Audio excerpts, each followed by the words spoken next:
सब बोलते हैं कि हम सोने की चिड़िया थे। एग्जैक्टली, हम वही नालंदा और विक्रमशिला, ये बाहर के लोग हमारे यहाँ पढ़ने आते थे। एक्चुअल में थे हम सोने की चिड़िया। हाँ एग्जैक्टली, हम थे, बिल्कुल थे। क्या हुआ? उसकी वजह थी, हम बता देता हूँ उसकी वजह क्या थी।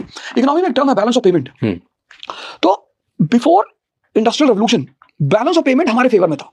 उसकी 3 वजह थी। पहली वजह ये थी कि the country of natural resources, हमारे पास कॉटन था, हमारे पास फर्टाइल प्लेन्स थी। दूसरी बात थी मॉनसून। मॉनसून ने क्या किया था, वेस्ट और ईस्ट का ट्रेड चलता था, पश्चिम के लोग, यूरोप के लोग आते थे मसाला सिल्क लेने, हमारे पास उनसे सोना चांदी आता था। तो जब सी ट्रेड शुरू हुआ तो मानसून के बाद क्या हुआ कि मानसून के साथ आप शिप्स चलती थी। अब अगर आप मानसून के साथ चल रहे हो तो इंडिया इज अ डेस्टिनेशन। जून में जब आप मानसून के साथ चलोगे तो मानसून तो भारत से गुजरेगा, तो आपको भारत आना है। जब रिटर्निंग मानसून के साथ आप वापस होगे तो भारत आना है। तो monsoon turned India as the heart of west and east. दूसरा रीजन ये हुआ। और तीसरा रीजन ये हुआ कि हमारी जो कमोडिटीज थी, हमारा जो एक्सपोर्ट था, प्लिनी एक ग्रीक रोमन राइटर है, वो रोता है एंशिएंट टाइम में, कहता था entire gold of Rome is being drain towards India. Maximum export था हमारा।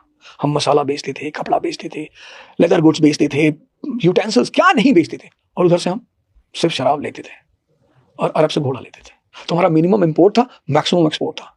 तो हम सोने की चिड़िया थे। तो फिर क्या खराब हुआ?